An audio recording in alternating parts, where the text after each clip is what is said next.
Regional 360. Noticias para todos los peruanos.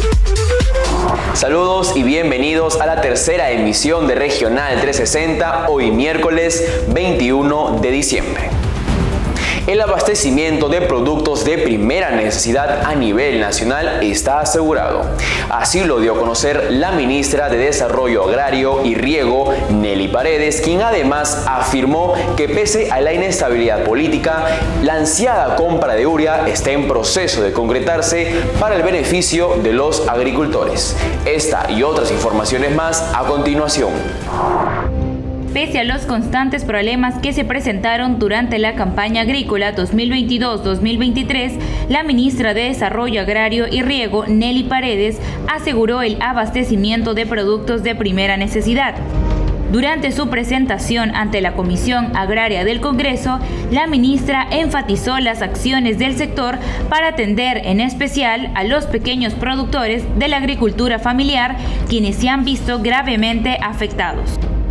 Con respecto a la tan esperada compra de urea, la ministra informó que Agrorural, la autoridad encargada de dicho proceso, está analizando la información presentada por la empresa ganadora. Sin embargo, Paredes aseguró que la decisión que tome dicha autoridad será la mejor para los agricultores.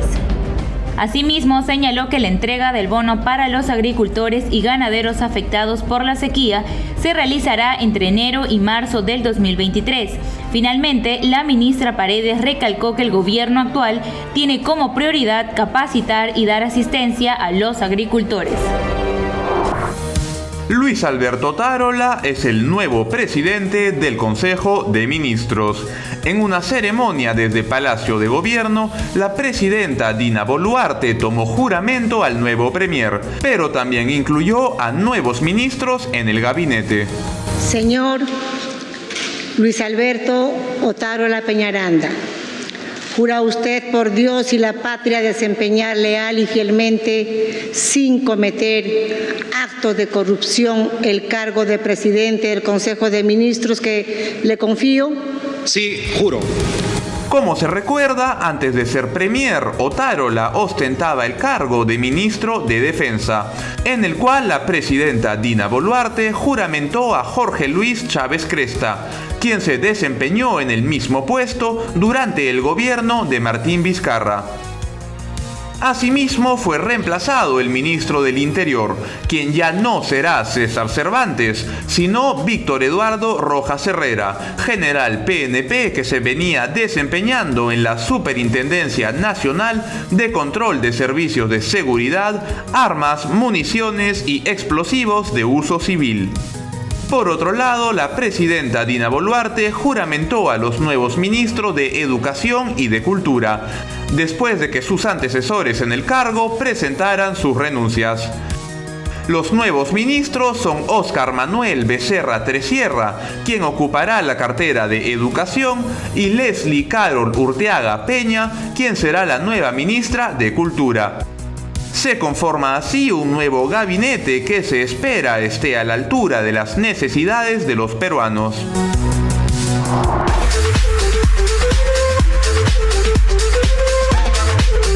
Regional 360. Noticias para todos los peruanos. Una luz al final del túnel. Luego de casi 3 años desde que llegó el COVID-19 al Perú, el escenario empieza a mejorar.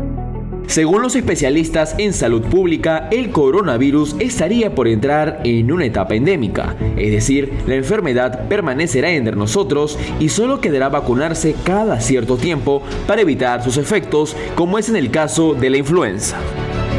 Así lo dio a conocer el director general del Centro de Epidemiología, Prevención y Control de Enfermedades, César Munaico, en diálogo con el diario Correo.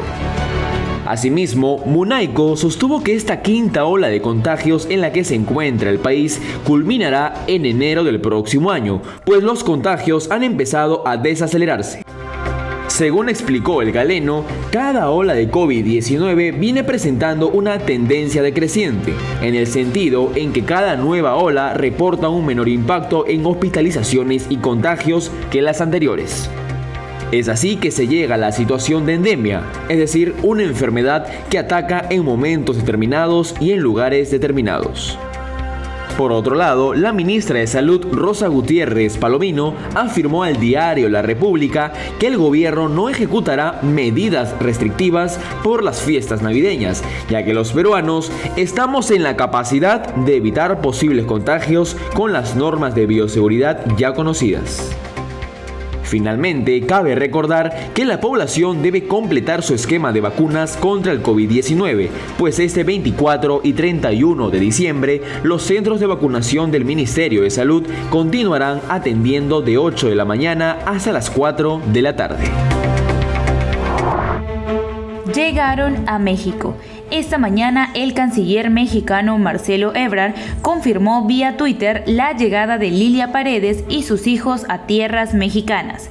Esto después de que durante la madrugada de hoy la familia viajó a México al contar con asilo político otorgado por el presidente mexicano Andrés Manuel López Obrador. En ese sentido, fuentes periodísticas confirmaron durante la madrugada que la esposa de Pedro Castillo junto a sus hijos se encontraban en el Aeropuerto Internacional Jorge Chávez a la espera de su vuelo con destino a la capital mexicana. Cabe recordar que el paradero de la ex primera dama era desconocido desde que su esposo fuera detenido. Sin embargo, fue el canciller mexicano Marcelo Ebrard quien confirmó que Lilia Paredes se encontraba alojada en la embajada mexicana en Perú tras recibir asilo político. A raíz de esta situación, la ministra de Relaciones Exteriores, Ana Cecilia Gervasi, declaró persona no grata al embajador de México en Perú, Pablo Monroy, y le dio 72 horas para que abandonara el país. Asimismo, la ministra concedió el salvoconducto que permitió que Lilia Paredes junto a sus hijos llegaran al aeropuerto rumbo a México. Finalmente, recargó que no hubo ninguna persecución política en su contra. Por el momento, la familia del golpista Pedro Castillo fueron recibidos en el salón VIP del aeropuerto Benito Juárez por el director Martín Borrego y durante las próximas horas se les dará un lugar de residencia. La noticia que importa en tu región desde Lima y todos los rincones del país. Regional 360.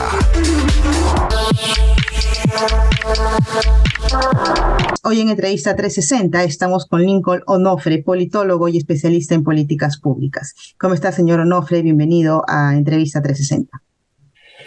Bien, muchas gracias, buenos días y gracias por la invitación.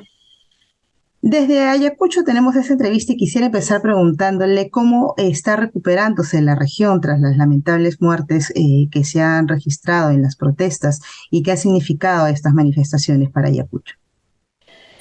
Bueno, fueron 2 días lamentables para la ciudad, en tanto tenemos 9 víctimas, personas que han perdido la vida en el enfrentamiento entre las fuerzas del orden y la ciudadanía que está inconforme con la crisis política que venimos atravesando, dado el enfrentamiento que existe pues también entre el Ejecutivo y el Legislativo, ¿no?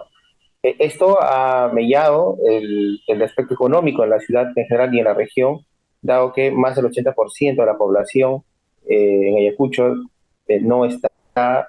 no trabaja de manera formal. Entonces, digamos, es una PEA que trabaja en el sector informal y que de alguna manera podríamos decir que vive del día a día, ¿no?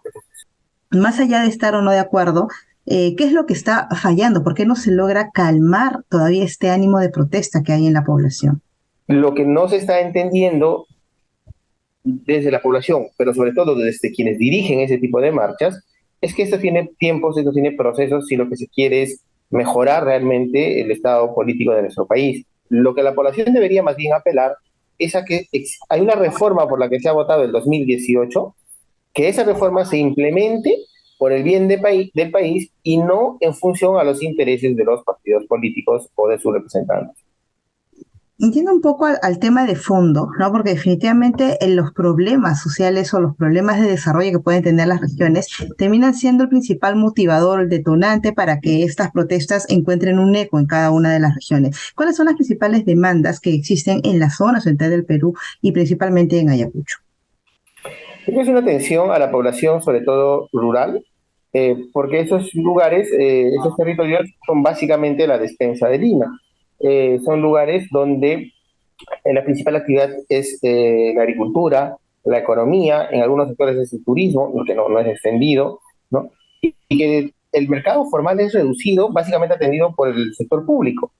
Entonces, creo que por ese lado iría el lado económico, pero también es un problema que tiene que ver más bien con la falta de atención de los gobiernos subnacionales, tanto regional como local, en lo que les corresponde por funciones. Y estamos hablando, por ejemplo, de las vías de comunicación, que en muchos casos son deficientes, que no permiten justamente sacar los productos de las zonas rurales hacia las principales ciudades, o que esas toman más tiempo del que deberían y se van acumulando a la hora de vender, y es lo que incrementa el precio a la hora de vender los productos. Una atención no solamente al sector agrario en sí mismo, sino al sector rural, que es otra concepción, ¿no? Es una concepción distinta respecto a esa atención. Y estamos hablando de salud, estamos hablando de educación, estamos hablando de educación, por ejemplo, digital, educación financiera que requieren las personas que viven en las áreas rurales, pero también hablamos de infraestructura, hablamos de capacitación, hablamos de financiamiento, hablamos de gobernanza. O sea, no tenemos ningún problema, digamos, novedoso para en el contexto nacional, y eso es lo que lo hace crítico, porque son las mismas demandas desde ya hace décadas que hasta ahora no se pueden resolver, no solamente por falta de voluntad política, sino también por falta de una visión de cómo debería desarrollarse una ciudad. Los actores políticos que hoy en día hemos tenido, lo que hacen es generar pequeños proyectos, pequeñas intervenciones en el área urbana o en el área rural, pero que cuando uno mira esos proyectos, cuando uno los mira de manera integral en el territorio, no suman. Al contrario, existen casos inclusive donde entran en conflicto las actuaciones que tienen las autoridades territoriales. Y eso, como decía, se debe a la falta o a la ausencia de una mirada integral del territorio, de una mirada de la ciudad para quienes habitan en la ciudad, no para los que visitan la ciudad. Para quienes habitan, cada autoridad local que hemos tenido nosotros aquí en Ayacucho ha hecho de la ciudad lo que ha creído que debe ser. No es una mirada consensuada, no es una mirada desde el territorio, no es una mirada desde la población, sino desde el sujeto que hoy en día lidera el municipio o el gobierno regional. Y en ese ánimo, cada quien ha hecho una y otra vez de la ciudad lo que ha querido. Y los conflictos están ahí también. Alerta Exportaciones. Las recientes manifestaciones violentas en contra del gobierno de Dina Boluarte han perjudicado seriamente a las exportaciones del país. Y es que además de los millones de dólares perdidos por las paralizaciones, nuestra imagen internacional se ha visto dañada. El presidente de la Asociación de Exportadores ADEX, Julio Pérez Albán, anunció que para mitigar los estragos de las protestas se lanzará una campaña de concientización enfocada en las regiones. Esto con el fin de explicar a los afectados cómo superar esta crisis y cómo recuperarse en el plano del comercio exterior. Asimismo, Albán se reunió con la presidenta Dina Boluarte para discutir las consecuencias en las exportaciones luego de las manifestaciones y le presentó un documento con la posición y propuestas para contrarrestar la grave situación política, económica, de comercio exterior y de relaciones internacionales. Finalmente, con el objetivo de recuperar el ritmo exportador y sostener la economía que depende en gran medida de los envíos internacionales, será importante el trabajo conjunto de todos los niveles de gobierno para superar las consecuencias de las violentas manifestaciones. Gracias por su sintonía. Siga todo el desarrollo informativo en nuestra página web y en todas nuestras redes sociales. Nos reencontramos en la siguiente emisión por este mismo canal. Ahora los dejamos con la efeméride del día. Cada 21 de diciembre, el distrito ancashino de Huayán, ubicado en la provincia de Huarmey, celebra un año más de su fundación, la cual se realizó en el año 1907. Se trata de un distrito que destaca por ser una zona productora de cereales, frutas y legumbres, las cuales son distribuidas en diversas zonas del país.